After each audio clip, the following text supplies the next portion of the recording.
તે મિલે સમાજ સબ આવે નિજ પદ મિથ્યાંબાંગય ભાવતી તે પ્રગટે નિજ ભાવ તે જયવંત રહો સદા એ જ મોક્ષ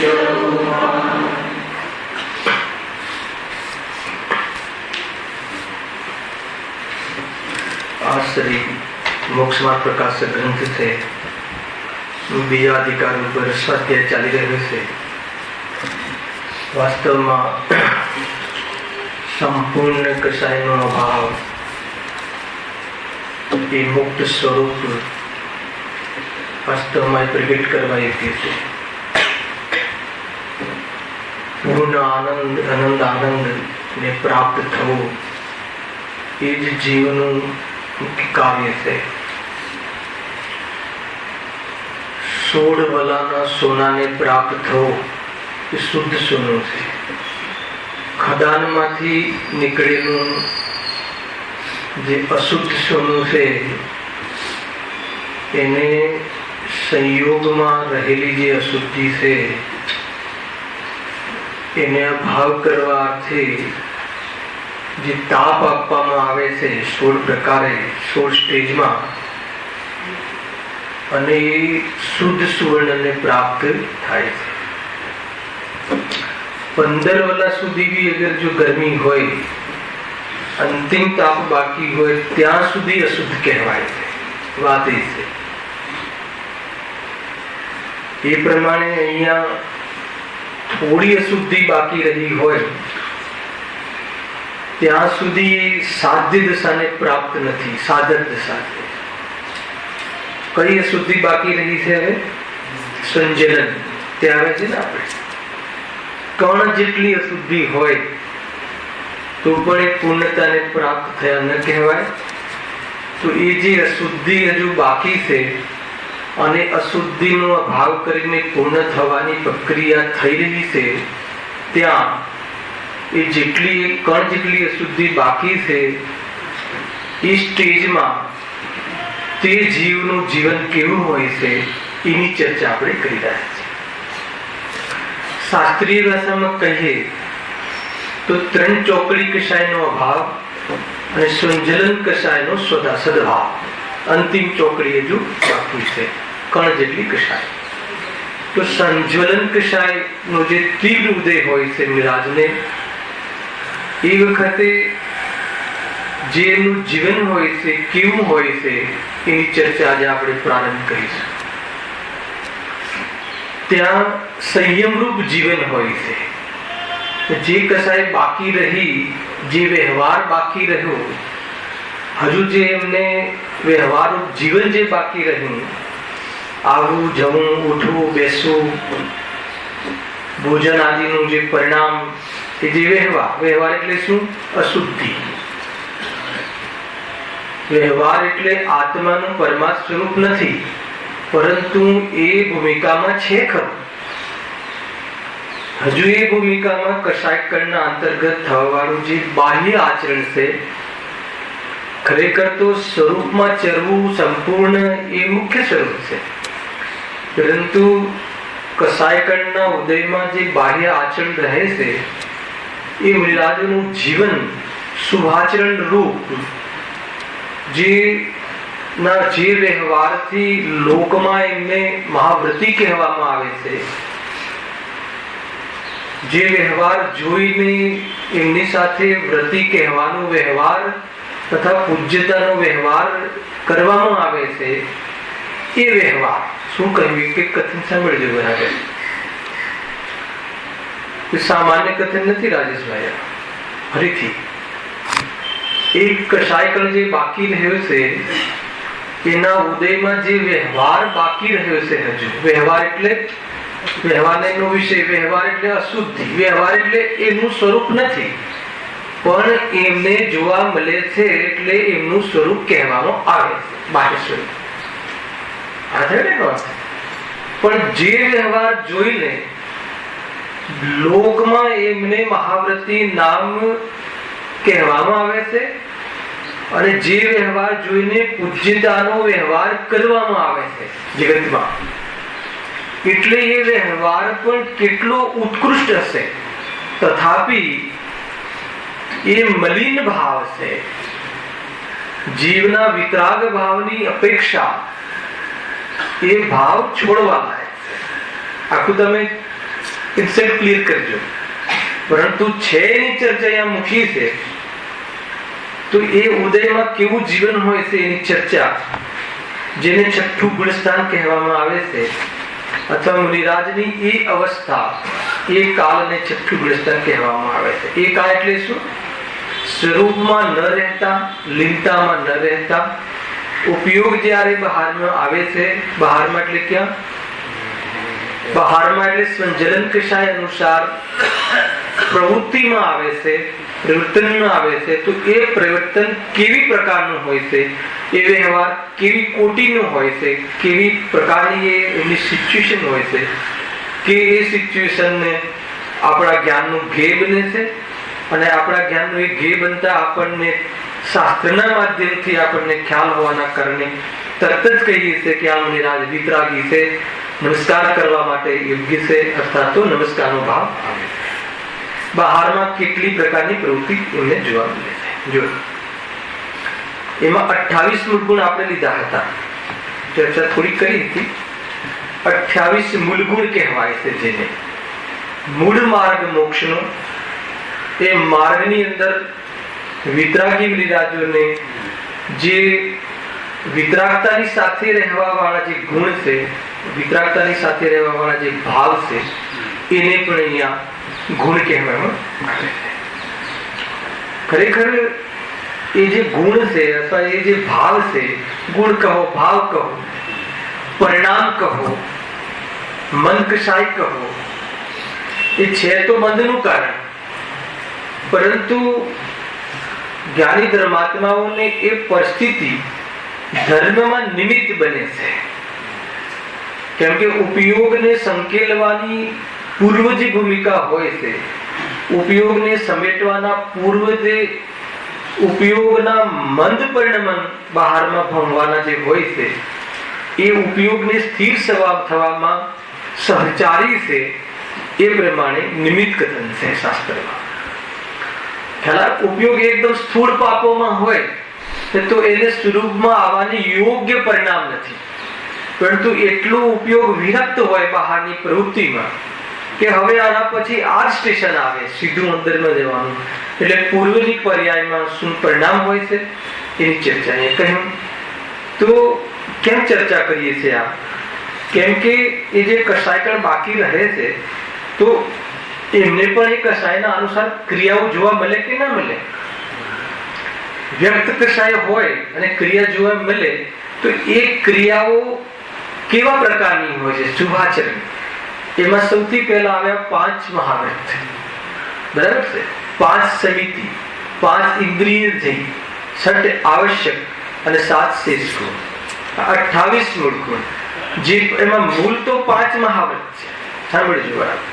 5 મહાવ્રત રૂપ જે જીવન હોય છે એ કાર્ય છે, અને એના માટે જે 5 સમિતિ, ગુપ્તિ, અર્થાત ઇન્દ્રિય જે 6 આવશ્યક, એ બધા એ કાર્ય છે. અર્થાત મહાવ્રત કાર્ય લઈ લો. મહાવ્રત તો કાર્ય છે, એમનું જીવન કેવું છે? મહાવ્રત રૂપ. પેલા થીમ સમજી લો, પછી આપણે પ્રવેશ કરીએ.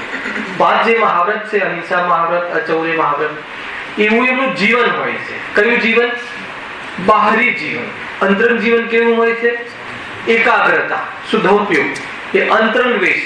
અને બહારના 28 મૂળ ગુણ રૂપ શુભાચરણ, મહાવ્રત રૂપ, અહિંસા મહાવ્રત આદિ. બાહ્ય આચરણ બહારમાં આવે તો કેવી રીતે જીવન જીવે, અને એ 5 મહાવ્રત નિભે, અર્થાત એ 5 મહાવ્રત નું કાર્ય નિરતિચાર થાય, એનું કારણ કોણ છે? તો કે સમિતિ આદિ. તો એ કારણમાં લેવું કે અહિંસા મહાવ્રત, અચૌર્ય મહાવ્રત, એ બધા મહાવ્રત પડે એના માટે જે સમિતિ આદિનું જે પાલન કરે છે એ એનું કારણ બને છે. કારણ કે પકડમાં આવે એ રીતે. માનો કે આપણે એક ઉદાહરણ, એક પણ જીવોની હિંસા ન થાય એમના નિમિત્તથી. કયા નિમિત્તથી? એમના ચાલવાના અથવા તો ઉઠવાના, બેસવાના, વંદના કરવા, શિખરજી ચડવાના કાર્યમાં એ ક્રિયાથી. એ ક્રિયા કેમ થઈ? કેમ કેટલી કસાઈ હોય છે, આપણને ધર્મ લાગે છે, આપણને લાગે કે શિખરજી ચડવું એ ધર્મ છે. અહીંયા કહે છે કે શિખરજી ચડવાની જે ક્રિયા થઈ તો એના અનુસાર એ શિખરજી ચડવાનો ભાવ આવ્યો. ખ્યાલ આવ્યો કે નહીં? એ શું છે? અહીંયા કસાઈ કણ. કસાઈ કણ અંદર પ્રવૃત્તિ પણ આવી છે, એ ભૂમિકામાં આવે છે. તો આવે તો એમાં એમના ચાલવાના નિમિત્તથી સટકાયેલા જીવોની હિંસા ન થાય એવી રીતે ઇરિયા સમિતિ પૂર્વક ચાલે તો અહિંસા મહાવ્રતનું પાલન થાય. આ એક થીમ બતાવી તમને. અને આ બધું શું છે? વ્યવહાર. વ્યવહાર એટલે શું ગિરીશભાઈ? અશુદ્ધિ. અશુદ્ધિ એટલે શું? અશુદ્ધિ કહો વ્યવહાર. વ્યવહાર એટલે કે આ પરમાર્થ સ્વરૂપ નથી. પરમાર્થ નથી એટલે આ પરમાનન્ટ નથી. આ પણ છોડીને હજુ કોઈ કાર્ય કરવાનું બાકી છે. તો આ ઉત્કૃષ્ટ કાર્ય કહેવાય બહારની દ્રષ્ટિએ. ખ્યાલ આવ્યો? મતલબ જમીન શોધીને ચાલવું કે જે એક પણ જીવની દુઃખ ન પહોંચે તો હે ને, લોકમાં તો એ કાર્યને શાબાશ કહેવાય છે. પણ અધ્યાત્મ માર્ગમાં કહે છે કે આ તો અનુત્કૃષ્ટ કાર્ય છે. ઉત્કૃષ્ટ કાર્ય તો આટલો રાગ પણ ન આવે ને સ્વરૂપમાં સમાઈ જાય એ ઉત્કૃષ્ટ કાર્ય છે. સમજમાં આવે છે? પણ એ કાર્ય જ્યારે નથી થતું તો એમને આ કાર્ય કરવાનો ભાવ આવે છે. તો આ રીતે મહાવ્રતનું પાલન કેવી રીતે થાય? અને શું કામ કરે છે? જબરજસ્તી નહીં, એટલી કસાઈ ડાઉન થઈ ગઈ છે. તો એ કસાઈ જે ડાઉન થઈ હોય એવામાં આ રીતના પાલનમાં એ સ્વરૂપથી પણ વિરક્ત થઈને અને સ્વરૂપમાં લીન થવાનો પુરુષાર્થ ચાલે છે. આખું થીમ ખ્યાલ આવ્યો દિનેશભાઈ?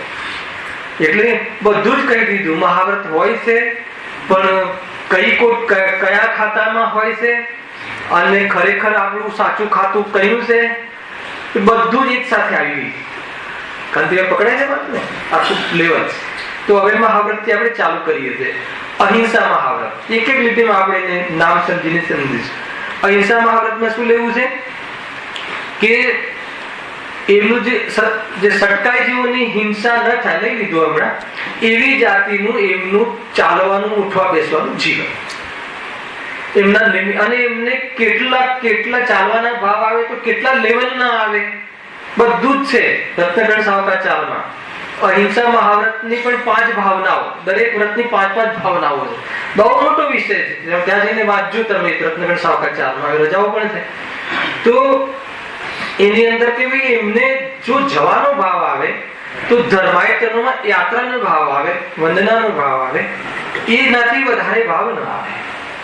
અને સંસારી જીવોના સંપર્કનો ભાવ આવે તો વધારામાં વધારે એક વાર ભોજન કરવા જવાનો જે ભાવ આવે એટલે એક વાર જવાનો ભાવ આવે તો, નહીં તો ન આવે. હવે આ જયારે આવે ભાવ ત્યારે કોઈ પણ જીવોને એમના એક કાર્યથી કોઈ જીવને દુઃખ થાય એવી જાતિની પ્રવૃત્તિ, એવી જાતિનું હલનચલન, એવી જાતિનું જે આવાગમન હોતું નથી. એક તો એક કહ્યું. એટલે સ્થૂલ અને સૂક્ષ્મ બંને હિંસાનો એટલે સંપૂર્ણ પાપનો અભાવ છે. પુણ્યનો અભાવ નથી, પુણ્ય ભાવનો અભાવ નથી. પાપનો ઉદય ને પુણ્યનો ઉદય તો છે પણ પાપ ભાવનો અભાવ છે. ધ્યાન રાખજો. આ બધું શું કહ્યું? પાપ અને પુણ્યનો ઉદયમાં તો પાપનો ઉદય ને પુણ્ય ઉદય બંને છે. ઉદય તો કેમ કે પૂર્વમાં એ બી એમને કર્યા હોય એટલે એમને સમજવું કે નહીં આવે ઉદયમાં. પણ પાપ ભાવનો અભાવ હોય છે, પુણ્ય ભાવ હોય છે. ભાવ એટલે જીવના પરિણામ, ઉદય એટલે કર્મ. બરાબર છે? તો પાપનો ઉદય તો જ્ઞાનીઓને ક્યાં નથી હોતો? કયા જ્ઞાનીઓને પાપના ઉદય ન આવે? જો પુરાણ ખોલીને સમ્યક દ્રષ્ટિથી લઈને પંચ પરમેષ્ઠીમાં બિરાજમાન મુનિરાજોને કેટલા મુનિરાજોને ઘાણીમાં પીલી દીધા, કેવા ઉપસર્ગો આવ્યા, તે શું છે? પાપનો ઉદય. પરંતુ રંજ માત્ર પર એમને પાપ પરિણામ દ્વેષ ક્યાં અને પણ આમ કરી દો વિદ્યા હતી જેને આવ્યું તો મુનિદશા ચાલી ગઈ. કોને આવ્યું હતું? દીપાયન મુનિને. દીપાયન મુનિને આવ્યું હતું ને, તો બસ આખી દ્વારકા નગરી જલી ગઈ એમના ક્રોધના નિમિત્તમાં. તો મુનિદશા ચાલી ગઈ. તો જો એવો ભાવ આવી જાય તો એ દશા ના રહે, અને એ સમયમાં પણ સમતાને ધારણ કરે તો એ દશામાં ઓર પુરુષાર્થ કરીને મજા કરે. બસ આ કન્સેપ્ટ છે. તો અહિંસા મહાવ્રત ત્યાં એ રીતે વાત આવી કે સ્થૂળ અને સૂક્ષ્મ બંને હિંસાઓનો ત્યાં ત્યાગ હોય છે. પછી કયું આવ્યું? સત્ય મહાવ્રત. સ્થૂળ જૂઠ અને સૂક્ષ્મ જૂઠ આ બધું લીધું છે પહેલા. સ્થૂળ જૂઠ એટલે જે મતલબ આપણે લોક વ્યવહારમાં ચાલે છે. અરે આમાં તો બહુ મોટો વિષય છે.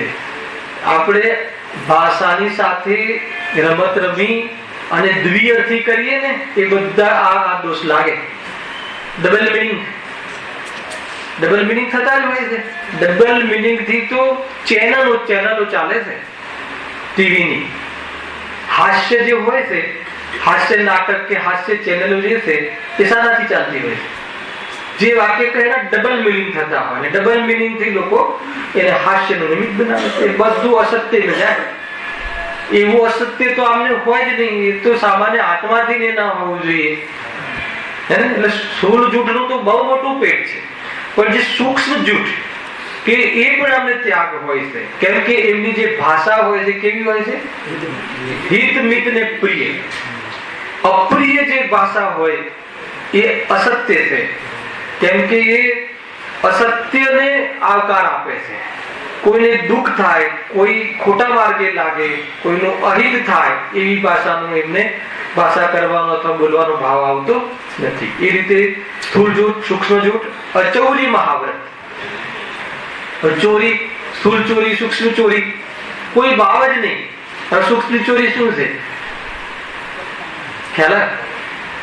આપણે માની લો કે સામે એક સંસ્થા છે, સાંભળ્યું તો એકાદ કથન કરીને આગળ ચાલીએ છીએ.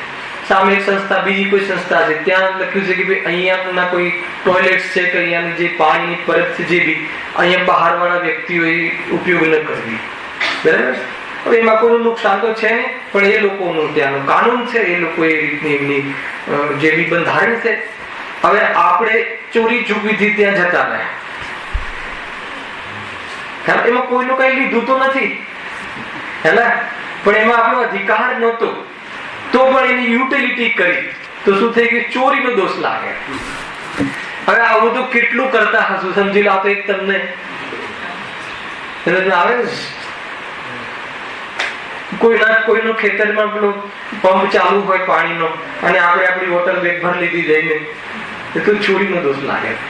તો મુનિરાજોને એવા પરિણામ પણ હોતા નથી. ખ્યાલમાં આવે છે કે જે કોઈનો અધિકાર છે ત્યાં તો મુનિરાજ ઉભા રહેતા જ નથી. દોષ લાગી જાય. થોડો બી હક જમાવે ને કે આ ઝાડની નીચે તો હું તપ કરતો હતો તો ચોરીનો દોષ લાગી જાય. કેવું છે કાંતિભાઈ પરિણામ? આપણને એમ લાગે કે આમાં એમાં શું થઈ ગયું? તો એમને એવું પરિણામ જ નથી. એમને કોઈ અધિકાર જ નથી. અધિકાર જમાવવાનો ભાવ જ નથી. એટલા વિતરાગી થઈ ગયા છે જેને ખરેખર તો ગુરુદેવ તો કહે કે ભાઈ ચલતે ફિરતે સિદ્ધ. ખ્યાલ?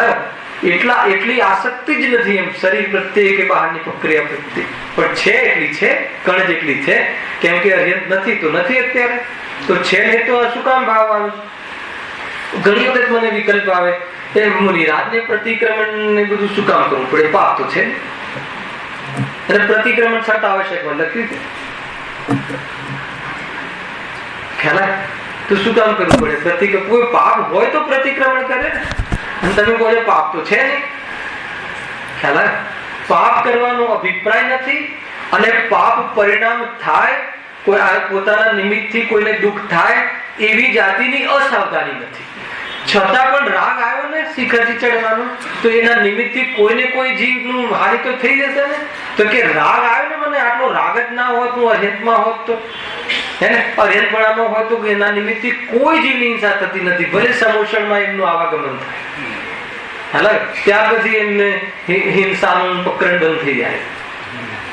એવું સ્વરૂપ છે નિમિત્ત નૈમિત્તિક. તો કહે કે મેં એ રૂપને ધારણ ના કર્યું ને તો એટલો રાગ તો છે ને, તો એટલા માટે કે હું એવા જીવોને ક્ષમા માંગુ છું. મુનિરાજ હે ને? આ તો આપણે તો જાતે જઈને કોઈની સાથે વેર કર્યું હોય તો એ ક્ષમા માંગવા તૈયાર નથી થતું. અહીંયા તો કોઈ એવું પ્રયોજન નહીં, અસાવધાની નહીં, અત્યાચાર નહીં, જીવન પવિત્ર પવિત્ર. તો પણ રાગ આવ્યો ને બહાર જવાનું, તમને મંદિરને જવાનો કસાય છે ને, એ તો એના નિમિત્તથી કોઈનું કોઈ તો જીવ મરે જશે. ભલે તમે જોઈને ગમે એટલું ચાલો તો પણ તો કહે આ રાગ જ ન હોત તો આ જીવ મારે એ ક્રિયાના નિમિત્તથી ન થાય, તો પછી ક્ષમા માંગવાનું પ્રતિક્રમ એટલે આવે છે. શું મતલબ કે આ ધર્મ નથી, એટલે આ વ્યવહાર ધર્મ છે. વ્યવહાર ધર્મ એટલે શું? વિતરાગ ધર્મની સાથે રહેવા વાળું બાહ્ય આચરણ, કે જે આ આચરણ પણ આ બાહ્ય આચરણથી પણ નિવૃત્ત થવાનો જેમનો પુરુષાર્થ છે. હલાવે કે નહીં? અને આવું બાહ્ય આચરણ ના હોય તો એ ભૂમિકામાં પણ નથી. અને આવું બાહ્ય આચરણમાં ધર્મ માને તો 7 તત્વ સંબંધી ભૂલ છે, એ તો ગયો. હલાવે કે નહીં? અને આવા બાહ્ય આચરણ પૂર્વક જીવન જીવે 6ઠું ગુણ સ્થાન છે, અને એનાથી નિવૃત્ત થઈને સ્વરૂપમાં રમે એ 7મું ગુણ સ્થાન છે. આખો લેવલ આવે છે. પટ્ટો વિશે તો બહુ જોરદાર છે, હે ને? ઉતાવળ કરવાનું ફાવતું નથી. મજા આવે છે નિરાજનું કેવું જીવન, આખું તમે એનું કન્સેપ્ટ સમજો. કે ક્યાંય ને ક્યાંય પછી આપણે બસ છોડી દઈએ છીએ આપણે ઘોડા ગમે તે બાજુ. આ તો બાહ્ય આચરણ છે, ના આ તો બાહ્ય આચરણ છે. તું દ્વેષ કરે છે બાહ્ય આચરણ પર. હલાવે કે ને બાહ્ય આચરણ છે કહ્યું ને, આ બંધનું કારણ છે પણ કહ્યું ને, તો બાહ્ય આચરણ પણ કેવું હોય છે ને? આ મુનિરાજોને જ હોય છે, એ જ કુમકુમ દેવને હોય છે. કે જે આ બાહ્ય આચરણમાં ધર્મ નથી કહેવા વાળા કુમકુમ દેવને આવું આચરણ વાપરે. પણ એ બાહ્ય આચરણ છે, અંતરંગ આચરણ નથી. અને એ બાહ્ય આચરણને તું કંઈક માની લે તો મિથ્યા દૃષ્ટિ, અને બાહ્ય આચરણ હોય જ નહીં એમ સર્વથા માનીને પાપમાં તું રમે તો પણ તારી કાર્ય સિદ્ધિ નહીં થાય. અને એવા બાહ્ય આચરણ પૂર્વક એને સ્વરૂપમાં મતલબ ઉપયોગની સમિતિની સ્વરૂપમાં જતો રહે તો એ આપણું કાર્ય છે. આખું આ રીતનું વિધાન છે. ક્યાં આવ્યા હતા આપણે? અચૌર્ય ને, તો આ રીતે છે. એ રીતે મતલબ અચૌરી મહાવ્રત રંચ માત્ર પણ, અરે એ તો આપણે આપણા ઘરે આવી જાય આપણે આહારમાં, તો બીજા જે મોટા મોટા ખંડ હોય ને પ્રદર્શન રાખે ને આપણે આપણી પ્રોપર્ટીનું બધું લગાવ્યું હોય તો ત્યાં નજર પણ ન જાય, એમનો ત્યાં ગેર ન બને એટલો મતલબ ઉપયોગ એમનો સ્વરૂપમાં જવાની તૈયારી વાળો હોય. જેમ કેવું છે મારે તો જ્ઞાનમાં ઘે બની જાય તો મોટું પાપ થઈ જાય એવું નહીં, પણ ગ્રસ્ત જીવનમાં તો એમને ત્યાં ઉપયોગ જ જતો નથી. એ છે મંદિરની કોતરણી ના જોવે, મંદિરના પ્રતિમાના નીચે લખેલા નામમાં ઉપયોગ ન જાય, મતલબ કે એમને એવો સમય નથી. ઉપયોગ જોયે ને, સીધા ભગવાન દેખાય ને એ ભગવાન પછી આ ભગવાન પાસે જવાનું, બસ ઉષા, બીજી બધી કોઈ વાત જ નથી. જુઓ, અસંયમીનો વ્યવહાર, દેશ સંયમીનો વ્યવહાર અને સકલ દેશ સંયમીનો વ્યવહાર, એમાં અંતર છે. વ્યવહાર ત્રણેયને હોય છે. અસંયમીનો જે વ્યવહાર હોય છે ને, એને ચંદા એકઠા કરવાનો, મતલબ દાન માગવાનો, દાન લેવા જવાનો, મંદિર બનાવવાનો, દાન આપવાનો તો ભાવ એ જ સંયમમાં પણ હોય છે. પણ અસંયમી જીવોને આવા ભાવ આવે છે. કેવા ભાવ આવે છે? મંદિર બનાવવાનો વ્યવહાર, છતાં એ બધો જ વ્યવહાર પણ પરમાત્માને પામવા માટે હોય છે. સાંભળજો બરાબર. મંદિર બનાવવાનો ભાવ પણ બધા જીવો વિતરાગતાને પામે એ ઉદ્દેશથી. મેં મંદિર બનાવ્યું મને સમાજ ઊંચો રાખે એ વાત માટે નહીં, એ તો પાછું નથી ભૂલવાનું એમાં પણ એ જાતિનો વ્યવહાર જેમ જેમ વિતરાગતા વધે તો એ વ્યવહારનો લોપ થતો રહે છે. ખ્યાલ? એક દેશ સંયમ, સકલ દેશ સંયમ તો મુનિરાજોને પછી મંદિર બનાવવાનો વ્યવહાર ના હોય, પછી એમને તો આ જ વ્યવહાર, બસ સ્વરૂપમાં જવા માટે ના જ પરિણામ, અને એનામાં ના રહેવાતું હોય તો બહાર આવે તો આટલો જ વ્યવહાર, એનાથી વધારે વ્યવહાર નહીં. આખો મોટો વિષય છે, આ તમને હિન્ટ આપી દીધી. ખ્યાલ?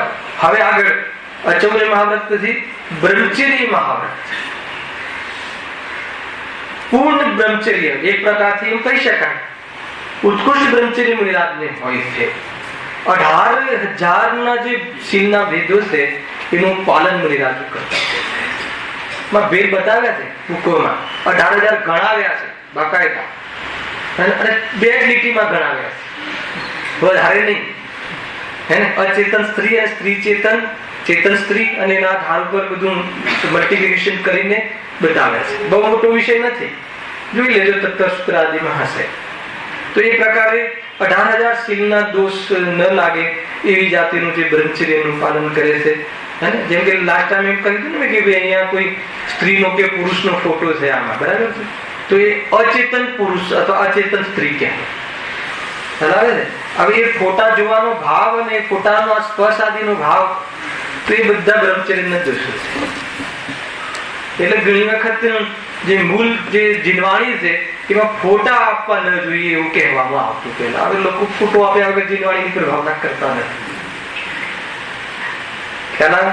જે આરિકા માતા હોય, જે જ્ઞાનીધર મહાત્મા હોય, તો એને આ લેવા માટે, ગ્રંથ લેવા માટે વિચાર કરવો પડે. સમજમાં આવે ને શું કહું છું? શું કામ ફોટા આપતા હશે? ખબર નહીં, એ ફોટો એનો છે જ નહીં. અંદર એનો ફોટો જુદો છે શુદ્ધાત્મા, તો પણ આપવાનો ભાવ આવે છે આપીને. હવે એ ભાઈ ઘણી બધું પેપરમાં ફોટા જોવું ને તો મને બહુ વૈરાગ્ય આવે. અને દર વર્ષે દીકરાઓ રાગ ને વસ્ત થઈને એવી પુણ્યતિથિ ફોટો આપે, પણ એ વ્યક્તિ ફોટો કોનો હોય, ફોટો એ વ્યક્તિ છે જ નહીં અહીંયા એ રૂપમાં.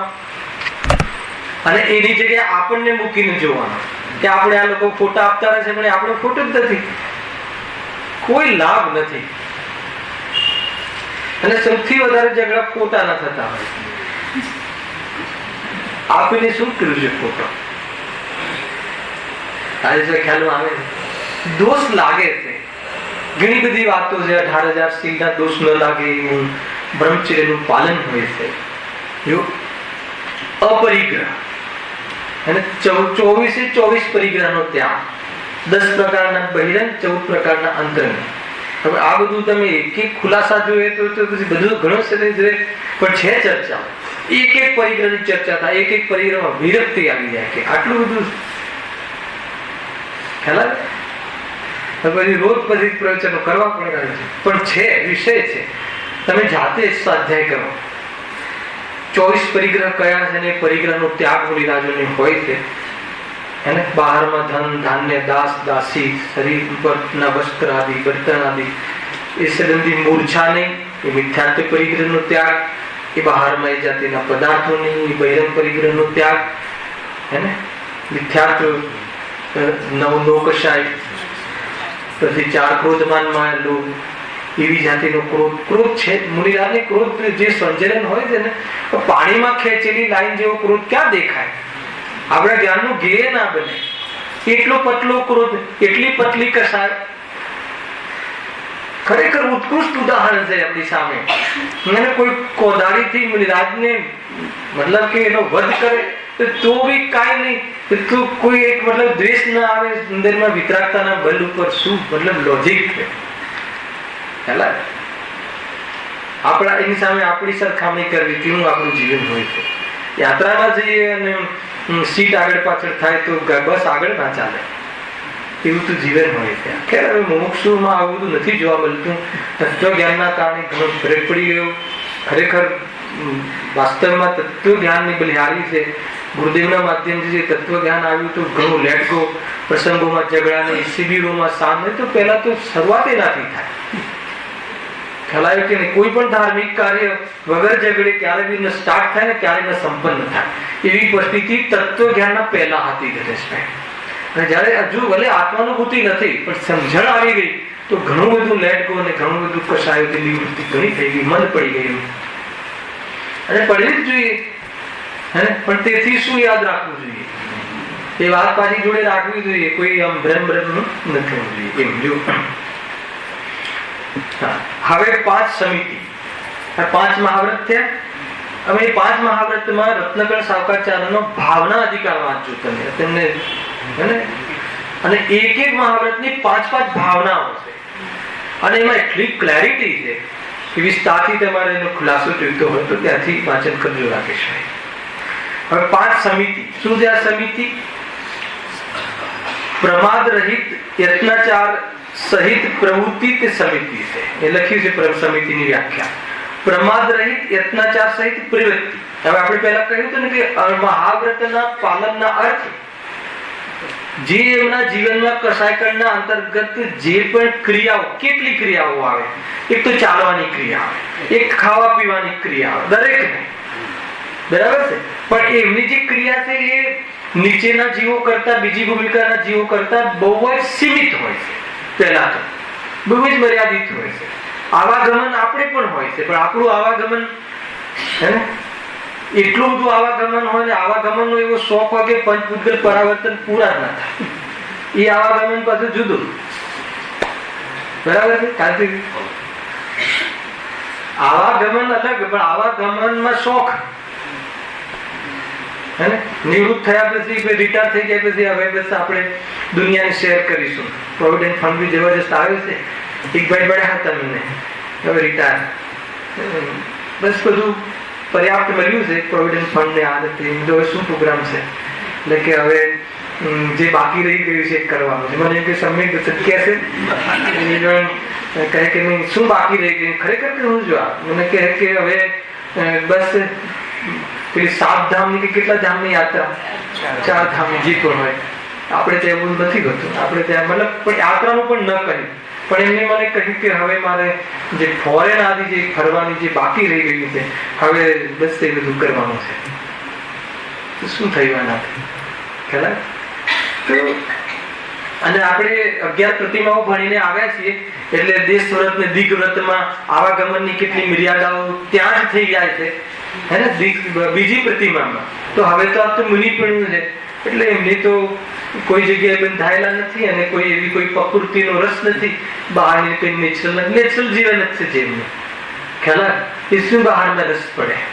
તો એ પ્રકારનું આવાગમન તો બહુ સીમિત થઈ ગયું છે. છતાં એમને જે આપણે હમણાં કહ્યું કે યાત્રા આદિ, આહાર આદિમાં આવવાની વાત થાય તો પ્રમાદ રહી અક્ષય પ્રમદ ગુણસ્થાન.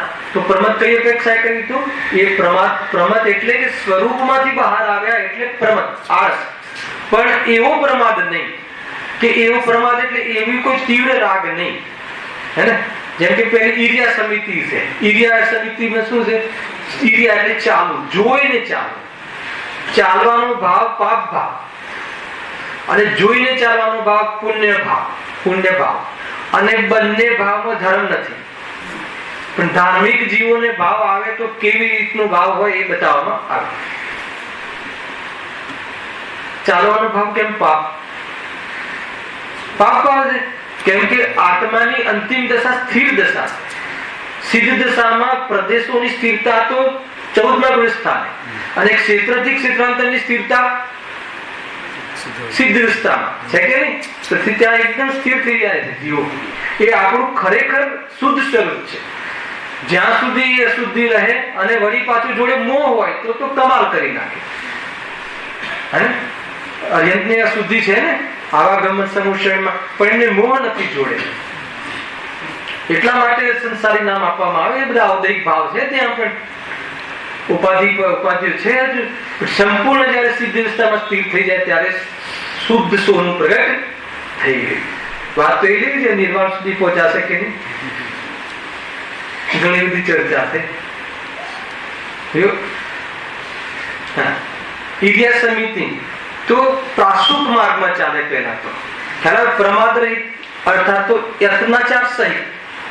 યત્નાચાર, અયત્નાચાર નહીં, અસાવધાન નહીં, એકદમ મતલબ કોઈ એ રીતે જોઈને ચાલે. 4 હાથ જોઈને, અહીંયાથી 4 હાથ, આમ નહીં, એટલે નજીક આમ 4 હાથ જોઈને ચાલે. એટલે સ્થૂલ જે આપણને ખ્યાલમાં આવે. સૂક્ષ્મ જીવો તો મરતા પણ નથી. જે એકદમ સૂક્ષ્મ જીવો તો આપણે એનું નિમિત્ત પણ લાગતું નથી. એ રીતે આપણા નિમિત્ત પણ સૂક્ષ્મ જીવનને મળે, જે સ્થૂળ જીવોનો દોષ લાગતો હોય છે. તો હવે ઈર્યા સમિતિ પૂરો તો પ્રાસુક માર્ગ કોને કહેવાય ખબર છે? સમજો, એક તો જયારે સૂર્યોદય થાય, સમજવા જેવું છે. સૂર્યોદય થયા પછી 2 ઘડી જાય એના પછી મુનિરાજ ચાલવાનું ચાલુ કરે. એના પહેલા ન ચાલે.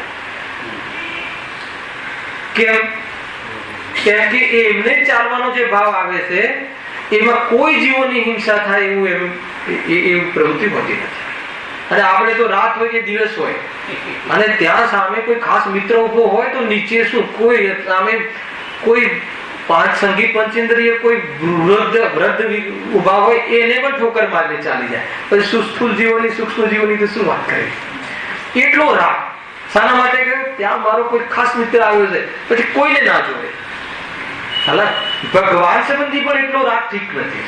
માતા બહેનો બેઠી હોય તો ધાડ ધાડ ધાડ પગ લગાવતા લગાવતા લગાવતા ભગવાન, મને તો ભગવાન જ દેખાય છે, કે તને કશું નથી દેખાતું. ખ્યાલ આવે કે નહીં? એ ઠીક નથી. આ બધું ચર્ચાઓ તો છે આ બધી. અને પ્રાસુક માર્ગ, ત્યાં એ જે પ્રાસુક માર્ગ એટલે જે આવાગમન ચાલુ થઈ જાય એ માર્ગ, તો એને લીધે જે સૂક્ષ્મ જે અમુક જે ચીટી એવા જે જીવો છે એ પછી આવતા નથી. ત્યાં હલનચલન તમારું અવર જવર હોય ને તો અમુક જીવો પછી જલ્દી રોડ પર ન આવે. એ બધા જીવો એ નિમિત્તથી બચી જાય એટલે પ્રાસુક માર્ગ કહેવાય. એને શુદ્ધ રોડ કહેવાય, અવાવોર કહેવાય છે આપણે ગુજરાતીમાં. તમારે શું કહેવાય સ્થાનક ભાષણ કહેવાય? હવે તો દિગંબર પણ ભૂલ હે ને, અન્યથા નહીં લેતા. પણ એ વખતે ત્યાં તમારી જે ભાષા ચાલતી હતી ત્યાં અવાવોર ચીજ હોય ને, અવાવોર કે જ્યાં કોઈ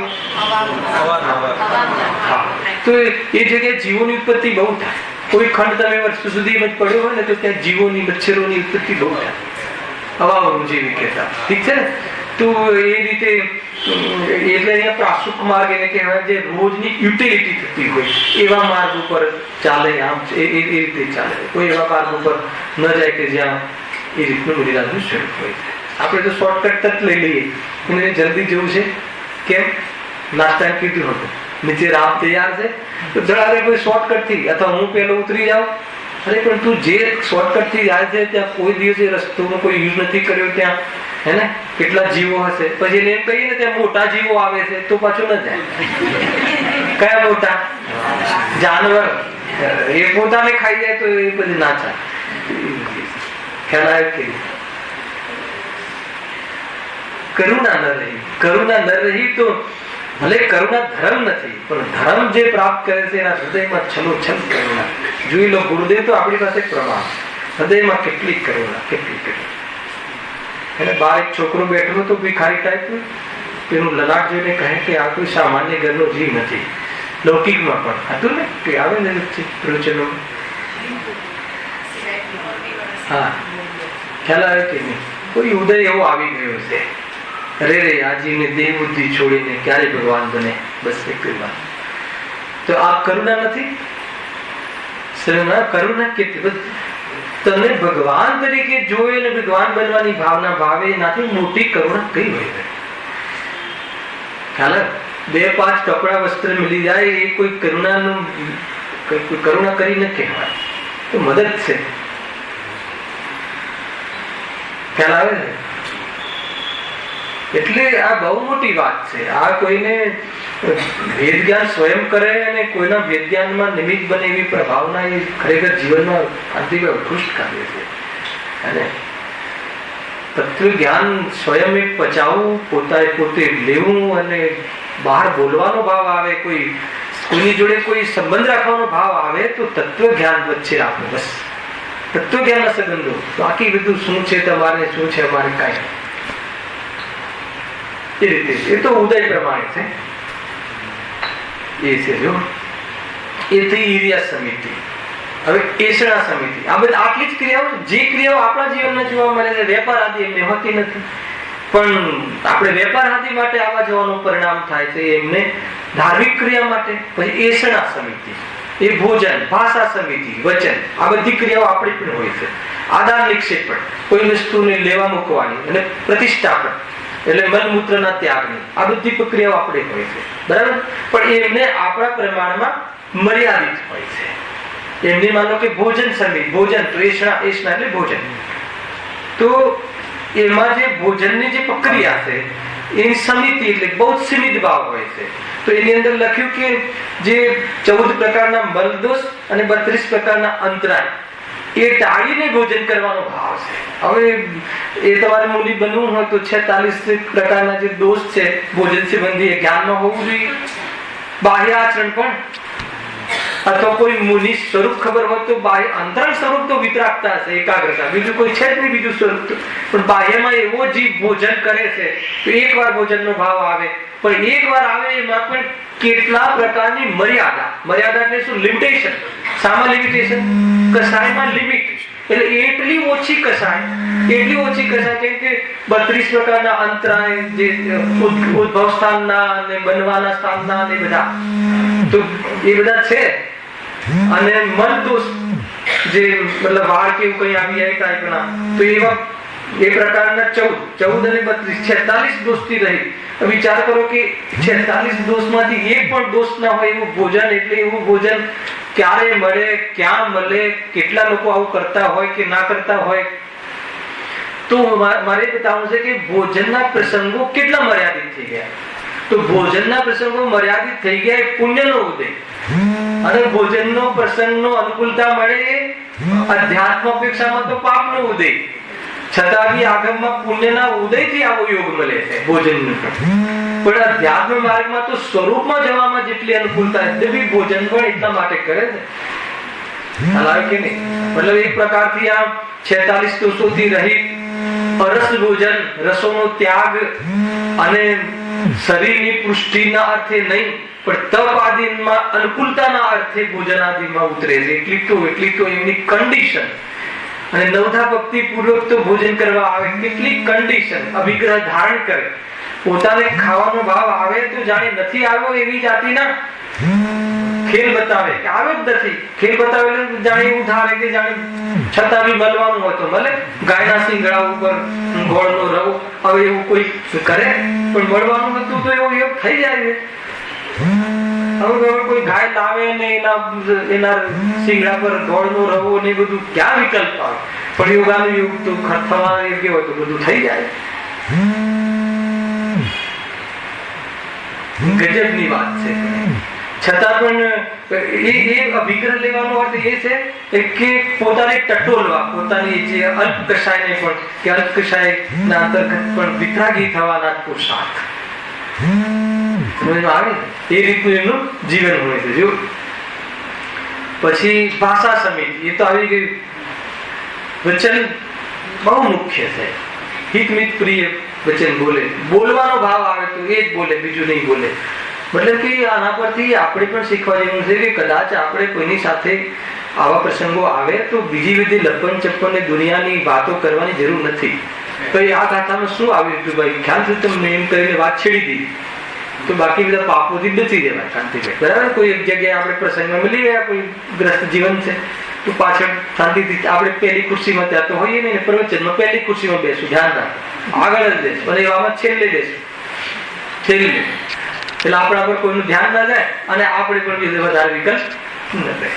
અને ત્યાં આપણા જેવા જીવો શોધી લેવા. ગિરીશભાઈ સામાન્ય છેડી દેવી વાત કે પ્રતિમાની 11મી પ્રતિમામાં શું વાત હતી, વાત પતી ગઈ. પછી 15 અડધો ત્યાં લગ્ન થઈ જાય ને આપણું કામ થતું રહે.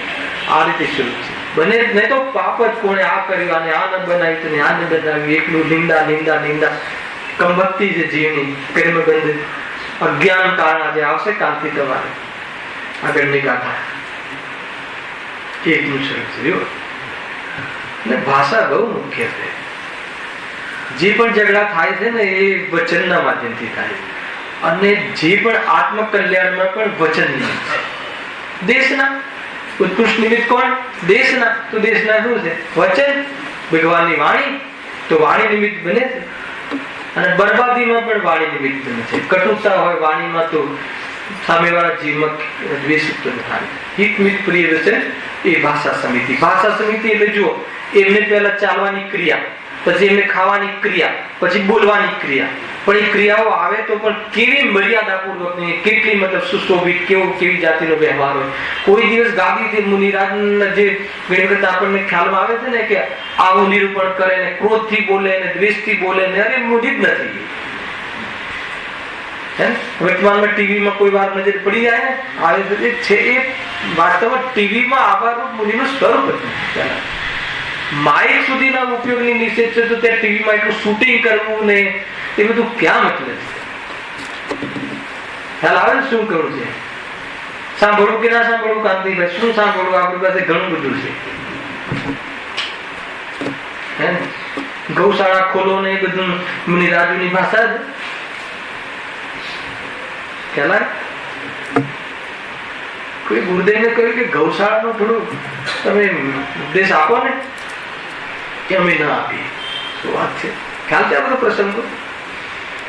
અમે મળ્યા નથી પણ અમે આ બધું તેમનું શાસ્ત્રોમાંથી સાંભળ્યું છે.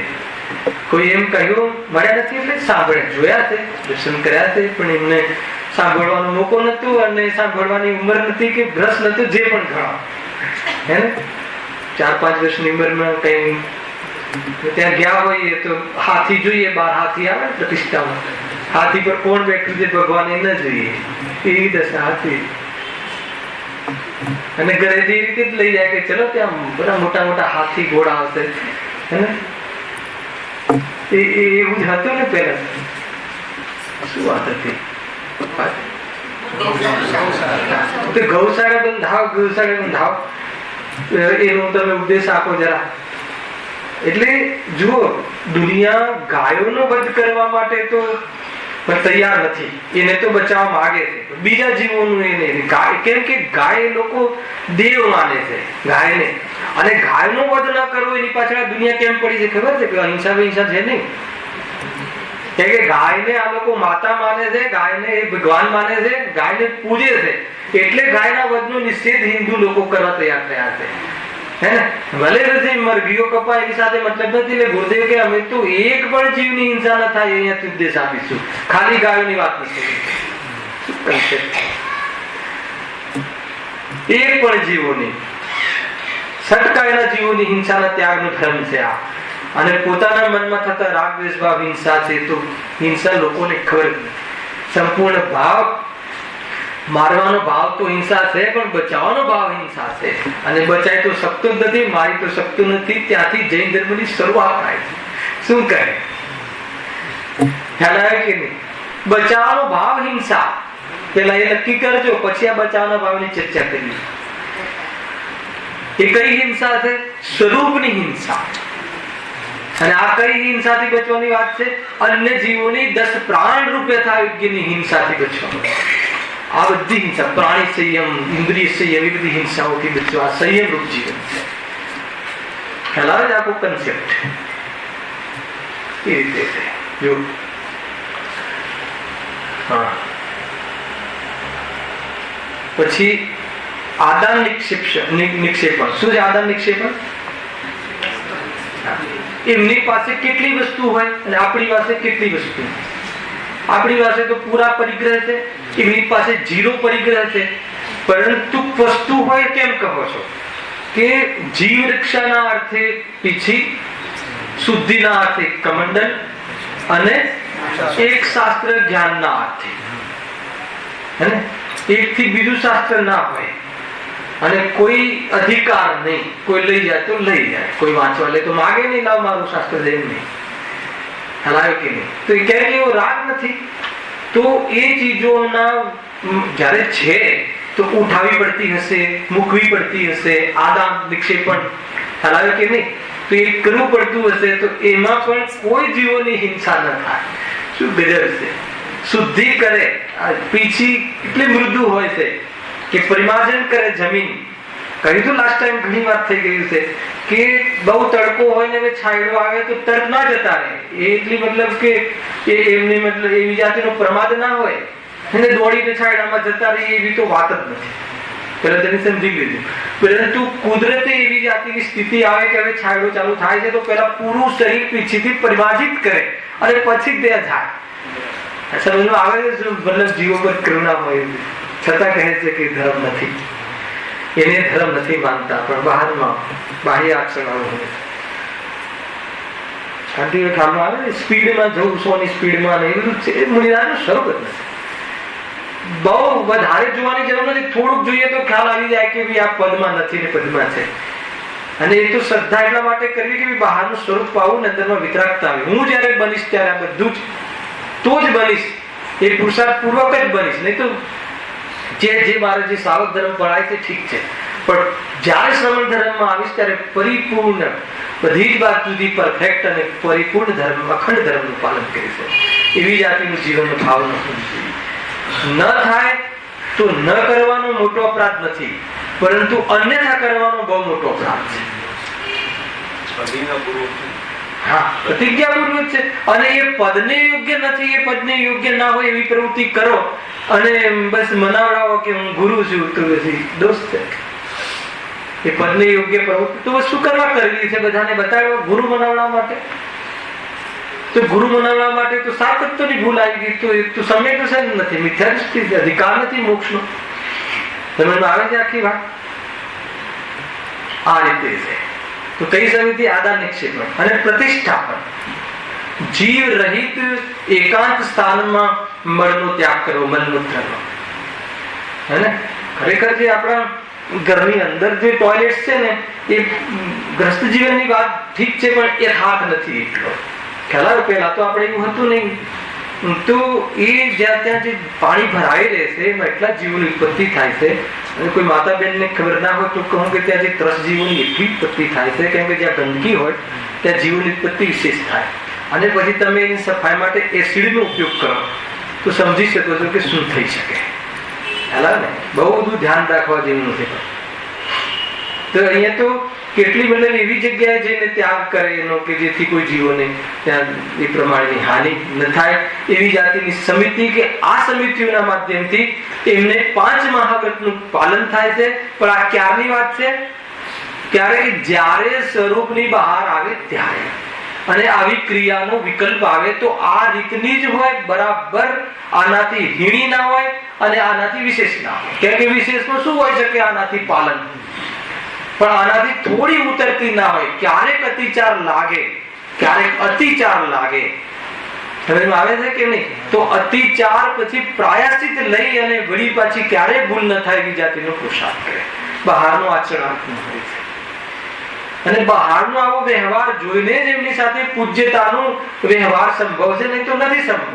કેમ કે બંધનની વિતરાગતા તો દેખાતી નથી. તો બહારમાં હવે તમે કહો કે પગે લાગવું કે ના લાગવું, તો આપણે કહીએ કે 28 ગુણનું પાલન બરાબર હોય તો લાગવું. હવે આપણને ખબર જ ના હોય કે એની પ્રવૃત્તિ શું છે શું છે, તો ખોટા ઝઘડા કરે. જે ઝઘડા કરે છે ને એને પૂરું જ્ઞાન જ નથી, એટલે ઝઘડા કરે. શું કામ કરે? જે ઝઘડા કરે ને પૂછજો એને કે હા પૂજ્યતાનું કારણ બતાવે. ખાલી કપડા છોડી દીધા એટલું પૂજ્યતાનું કારણ નથી. બધું બરાબર એટલું જીવન હોવું જોઈએ. જેટલું જીવન આપણા જ્ઞાનમાં આવે છે, ખ્યાલમાં સૌ પ્રથમ દ્રવ્યલિંગ જોવા મળે અને જંગલમાં, તો સૌ પહેલા તો યોગ્ય વ્યવહાર કરી લેવો. અને કાંઈ પણ, કેમ કે એ વખતે કોઈ બધી પ્રવૃત્તિ થોડી તો સ્વરૂપમાં લીન હોય, અથવા ચિંતન સામાયિકમાં હોય. સ્વરૂપમાં લીન કદાચ કોઈ મિથ્યાત્વને લઈને હોય તો પણ તો શું ખબર પડે? તો બાહ્ય આચરણની આપણને ખબર પડવી જોઈએ. આપણને જે દ્વેષની જ ખબર નથી તો પછી કેવી રીતે નિર્ણય કરવો? ખ્યાલમાં? અને પૂજ્યતાની પાછળનું મેં બધું કહી દીધું છે પેલા, એટલા માટે કે મારે એવું થવું છે ને આ માર્ગ સાચો છે, બીજો અનુમોદના. બાકી તો શું ફરક પડી જાય છે? શું ફરક પડી જાય છે એટલે શું? નમસ્કાર થઈ બી ગયા તો આપણું કલ્યાણ રોકાતું નથી. પણ ખોટા નમસ્કાર ને અનુમોદના થઈ ગઈ તો ગુરુનો અવર્ણવાદ હશે. આત્માનુભૂતિ તો દૂર, પાપ આવે છે કે નહીં? બધી વાત બરાબર છે,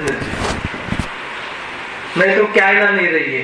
કોઈ પક્ષ વ્યામોહ કરી અને કોઈ આપણે લૂંટી લેવાનું નથી. શું લડી લેવાનું? આ તો ત્યાગનો માર્ગ છે, વિતરાગતાનો માર્ગ છે, રાગદ્વેષનો માર્ગ નથી. કેવું પદ છે, મહાન સુશોભિત પદ છે. ખ્યાલ આવે છે કે નહીં? ઘણો વિષય બાકી છે આપણો. અંતમાં જે 5 મિનિટ બાકી રહી એમાં જે પરિવર્તન સંબંધી હું તમને થોડીક વાત કરીને આપણે સમાપ્ત કરીશું. કેમ કે આ વિષય આ રીતે ઓર સ્પીડથી ચલાવી શકાય એવો વિષય નથી. કુલ મળીને 5 સમિતિની ચર્ચા સમાપ્ત થઈ. હવે આના પછી એક સામાન્ય કહું કે આવા જીવો જે છે એ શ્રેણી જયારે માંડે છે, ઉપશમ શ્રેણી ને ક્ષપક શ્રેણી, એનો વિષય આપણે બાકી છે. પણ સમજી લો કે જયારે ઓર એમની સંચલન કશાય મંદ પડે છે ત્યારે શુદ્ધોપયોગ થાય છે. તીવ્ર હોય ત્યારે આમાં દેખાય, તીવ્ર ઉદય હોય ત્યારે, મંદ ઉદય હોય તો શુદ્ધોપયોગ, મંદ તન ઉદય હોય તો શ્રેણી ચડે. ખ્યાલ આવે કે નહીં? અને મંદ તન હોય તો શ્રેણીમાં આગળ વધે. એ 9મું ગુણસ્થાન. 8મા ગુણસ્થાનમાં મંદતર, 9મું ગુણસ્થાન મંદતમ, 8મા ગુણસ્થાનનું નામ અપૂર્વકરણ, 9મા ગુણસ્થાનનું અનિવૃત્તિકરણ, 10માનું સૂક્ષ્મ સાંપ્રાય, 11માનું ઉપશમ મોહ, 12માનું ક્ષીણ મોહ, 13માનું સંયોગી કેવલી, 14માનું અસંયોગી કેવલી, 15માનું છે જ નહીં. સમજ આવે છે કે નહીં? તો જયારે આ મહારાજ સ્વરૂપમાં લીન થઈ અને એકાગ્ર એટલા થાય છે કે સંજલન કસાય છે મંદ મંદ ઉદય, અને પછી ઓર મન જેમ જેમ વિતરાગતા વધે, જેમ જેમ વિતરાગતા વધે એમ એ કસાય એટલી મંદ પડી જાય છે. અને અનિરુક્તિકરણમાં તો સંજલન, ક્રોધ, માન, માયા અને સૂક્ષ્મ લોભ ખતમ થઈ જાય, ઉપશમ હોય તો દબી જાય છે, ક્ષપક શનિ ચડતા હોય તો ક્ષય થતો જાય છે. અને અંતિમ સ્થૂલ લોભ, સૂક્ષ્મ લોભ હોય છે એ 10મા ગુણસ્થાનમાં નીકળી જાય છે. એની ચર્ચા આપણે વિસ્તારથી કરીશું. હવે એમાં મુનિરાજ 10મા ગુણસ્થાન પછી સીધું 12 ક્ષીણ મોહની જો ક્ષપક શનિ ચડ્યા હોય તો એમાં સંપૂર્ણ મોહ નાશ પામી ગયા. પરંતુ હજુ ઘાતી કર્મનો ઉદય છે, દુઃખી નથી પણ અલ્પતા છે. તો અંતર્મુહૂર્તમાં વધારે કાળ નથી, અંતર્મુહૂર્તમાં એ અપૂર્ણતાનો ભાવ થઈને પૂર્ણતાને પ્રાપ્ત થાય છે. એ થઈ ગયું 13મું ગુણસ્થાન. તીર્થંકર પ્રકૃતિનો ઉદય હોય તો એ થયા 9 અરિહંતાણમાં જે 24 તીર્થંકર થયા, અથવા જે બી તીર્થંકરો હોય બધા એમાં આવી જાય છે. ખ્યાલ સામાન્ય કેવી પણ હોય, બહુ ખુલાસા કરીશું, ચિંતા કરતા નહીં. પર્વ છે ને તો 13મું ગુણસ્થાન એ આજના દિવસે આસો વધ ને અમાવસના દિવસે જે નિર્વાણ થયું એ ભગવાન વીર મહાવીર, એ વીર પ્રભુ 13મા ગુણસ્થાન હજુ આજે 10મ કે 11 જે બી હોય એને 10મ કે 11 તો આજે બી 13મા ગુણસ્થાને વિરાજમાન હતા. દિવ્ય ધ્વનિ ખરતી હતી, ખ્યાલ. પછી 12માં બી ખરતી હતી, 13માં અંતિમ પ્રવચન થયું, ખ્યાલ. દિવ્ય ધ્વનિ સમાપ્ત થઈ, અર્થાત તો એ પ્રકારનો નો કર્મનો અભાવ થયો, વચન યોગનો અભાવ થયો. સમજો, વચન યોગ ન રહ્યો. એ જે છેલ્લું પ્રવચન થયું એમનું ધન્યતેરસ કહીએ ને, એ ધન્યતેરસ એમાં અંતિમ પ્રવચન આપણને મળ્યા હશે અગર એ સમયમાં હશું તો. પછી કાળી ચૌદસ આવી તો એમાં દિવ્ય ધ્વનિ તો ન ખરી પણ દર્શન મળ્યા ભગવાનના. પણ અમાવસના દિવસે કોઈ મોડો ઉઠ્યો તો પ્રાતઃકાલમાં ભગવાન તો નિર્વાણને પ્રાપ્ત થઈ ગયા. એ 14મું ગુણસ્થાન આવ્યું, જે મતલબ કે યોગ પ્રવર્તન પણ અભાવ થઈ ગયો અને પછી સિદ્ધ દશાને પ્રાપ્ત થઈ ગયા. એ નિર્વાણ કહેવાય છે. નિર્વાણ એટલે શું? નિર્વાણ મત ખબર છે કે 5 મિનિટ ચાલશે ને. નિર્વાણ એટલે કે બુજાઈ જવું. તમે સમજો, બુજાઈ જવું નિર્વાણ નો અર્થ થાય છે બુજાઈ જવું, બોલવાઈ જવું. તો દીપક હુલવાઈ ગયો, સમજી લો. સૂર્યનો અસ્ત થઈ ગયો. સૂર્યનો ભગવાન છે કેવલ જ્ઞાન. સૂર્યનો અસ્ત થઈ ગયો ક્યાં? ભરત ક્ષેત્રમાં, ભારત દેશમાં અંતિમ પ્રભુ વીર મહાવીર, વીર પ્રભુ 3 વર્ષ અને 8.5 મહિના બાકી હતા ચતુર્થ કાલના, અને ભગવાન નિર્વાણને પ્રાપ્ત થઈ ગયા. સૂર્ય અસ્ત થઈ ગયો. એક બાજુ જોઈએ તો ખુશીની વાત છે. કેમ? કારણ કે સંપૂર્ણ શુદ્ધિ જે હતી, કઈ અશુદ્ધિ બાકી હતી? એમને સંયોગવાળી. એ અશુદ્ધિનો અભાવ થઈ અને પૂર્ણ શુદ્ધતાને અર્થાત તો અનંત શુદ્ધતાને, સિદ્ધ અવસ્થાને પ્રાપ્ત થઈ ગયા. તો કોઈ જીવને અશુદ્ધિ ટળી જાય અને આપણને ખુશી ના થાય એવું કેમ બને? બરાબર છે. એટલે એ અર્થે આપણને ખુશી થઈ.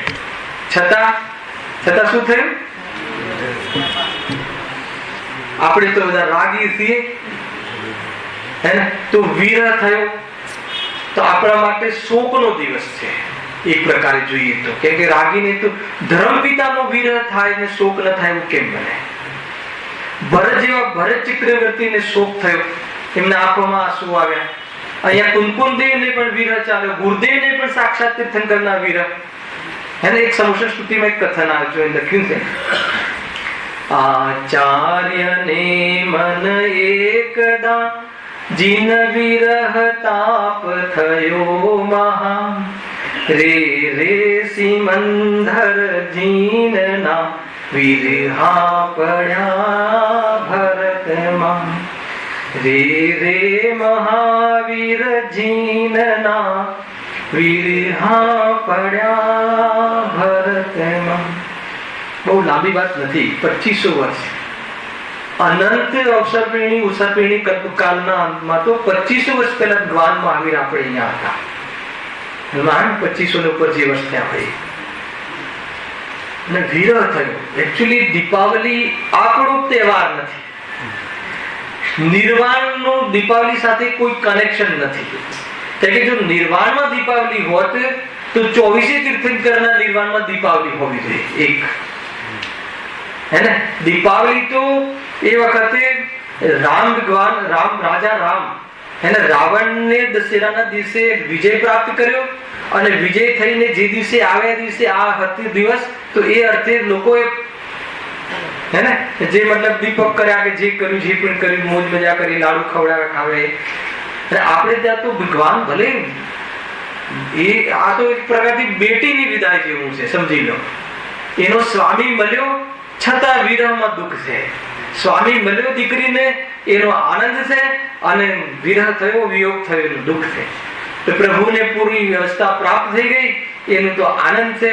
પણ આપણે જે રોજ પ્રવચન સાંભળવાનો જે કાર્યક્રમ હતો એ સમાપ્ત થઈ ગયો, તો દુઃખ કેમ ન થાય? પરંતુ એ પ્રશસ્ત શોક છે નવલોકશાહીમાં, હે ને? મતલબ જન્મ પિતાના વિયોગથી દુઃખ થાય એ અપ્રશસ્ત શોક છે, અને ધર્મ પિતાના વિરહથી શોક થાય એ પ્રશસ્ત શોક છે. પુણ્યનો બંધ છે છતાં દુઃખ છે. ઘણા બધા વિધન છે. તો એવા ભગવાન વિજ પ્રભુનો વિરહ થયો. એ દિવસે મિષ્ટાન કરવા અને મિષ્ટાન ખાવા એ આપણને શોભતું નથી. ઘેર ઘેર જઈને લાડવા આપવા એ આપણને બધું મિથ્યાત્વ છે. સમજી ગયું? શોકનો દિવસો કોઈ મરણ હોય, મરણ જ છે, પંડિત મરણ, અંતિમ શરીરનો વિયોગ છે. અને આપણી સાથે તો સંયોગનો વિયોગ છે. આંખમાં પાણી આવી જાય, ગંભીરતાથી બેસીએ તો આપણને એમ લાગે કે ભગવાન આપણી પાસે ન રહ્યા. રાગી જીવને રાગ આવે તો પોતાનો સ્વાર્થ જોવે કે આપણે તો પ્રવચન રહી ગયા, આપણા કલ્યાણમાં ઉત્કૃષ્ટ નિમિત્ત હતા. ખ્યાલ આવે છે કે નહીં? અને જે લાડુ ચડાવવાની વાત તો આપણે ત્યાં કોઈ શાસ્ત્રમાં લખી નથી. સાકરથી નહીં બનાવેલી અઠવાડ છે, એ તો અષ્ટદ્રવ્યમાં આવતું જ નથી. પૂજે એ છે જ નહીં. દરેક મિથ્યાત્વ છે, લોકમાંથી, હિન્દુ મતમાંથી આવેલી પરિસ્થિતિ છે. આપણે ત્યાં એક જાતિની કોઈ વ્યવસ્થા નથી. સમજો? એને લાડુ ચડાવતા પહેલા તો પાવાપુરીમાં જઈને ધક્કા ઉક્કા ખાઈને કોઈ મતલબ છે ને? એ અઠવાડ ચડાવાય નહીં. આપણે ત્યાં છે જ નહીં પદ્ધતિ કાંતિ લે. ખ્યાલમાં બહુ દોષ લાગે છે. કોઈ જગ્યાએ શાસ્ત્રમાં લખ્યું નથી. એક તો દીપાવલી એ આપણે તો નિર્વાણનું પર્વ છે. એ દિવસે થયું વાત જુદી છે, પણ આપણે ત્યાં કોઈ દીપાવલી, દીવાઓ સળગાવવા અને એ બધું કઈ છે નહીં. શોખ હતો ઘરની અંદર, ઘેર ઘેર શોખ હતું. ભગવાન સવારે ગયા તો ભગવાન નહીં. ખ્યાલ આવે શું મતલબ પરિસ્થિતિ બને, એક થોડો વિયોગ થાય. અહીંયા આપણે 2-4 મહિના પ્રવચન બંધ થઈ જાય, સામાન્ય વિયોગ થાય તો બી એમ અતડું લાગે. રોજ ભગવાનની વાણી નહીં તો ભગવાન આપણે તો ચર્ચા કરીએ છીએ, તો કેવું થતું હશે, વિરહ કેવો હશે? સમજવા જેવી વાત. ખ્યાલ આવે? પરંતુ આજે પણ તીર્થ પ્રવર્તન ચાલુ છે.